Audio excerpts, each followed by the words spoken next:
Prešera postoji još od 2009. godine. Cijelu priču su počeli Mirko i Lena, bivša bubnjarica, i Dubravko.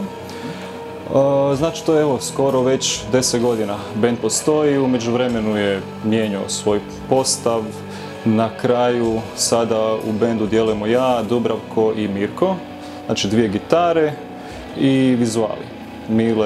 Mirko priprema vizualni dio, ja i Dubravko gitare, te Dubravko još pokriva ritam sekciju na neki način i samplove.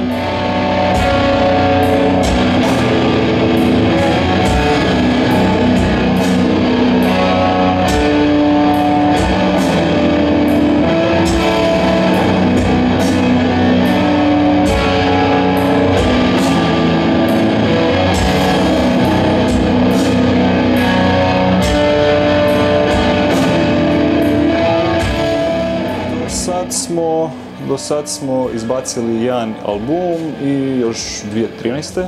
čini mi se, i prošle godine smo izbacili jedan EP. Zadnji EP, Everything Will Fade, cijelog ćemo izvesti večeras, nije dug.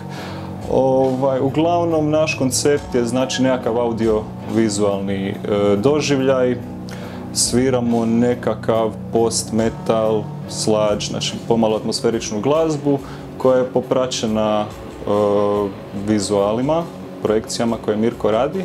I cilj, znači nemamo vokala, samo je instrumentalna glazba, ciljamo na to da publika kroz tu atmosferu doživi laganu introspekciju nekakvu.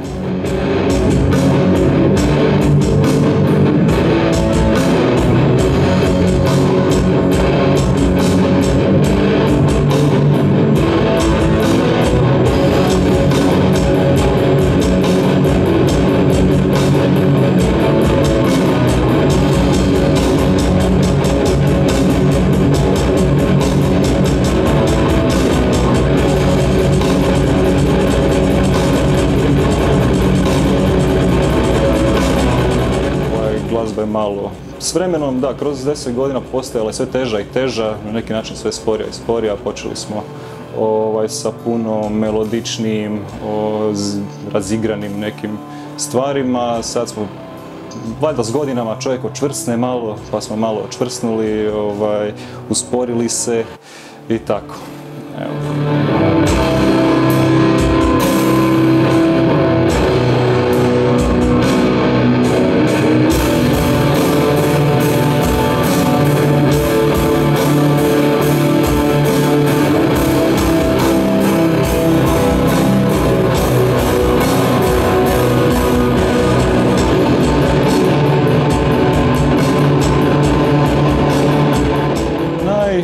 Češće krene sa glazbom, ja i Dubravko nabacimo neke riffove, Mirko je prisutan na probama konstantno, tako da onda s obzirom na te riffove on traži inspiraciju, sve snima sam, sve montira sam od toga što prikazuje, tako da na neki način prati atmosferu koju mi radimo sa glazbom. U zadnje vrijeme smo kontinuirani sa probama, koncerata nije toliko bilo, u posljednjih godinu dana nije ih bilo toliko puno, ali planiramo zaredat više gigova na jesen i nadam se da će to sve proći okej.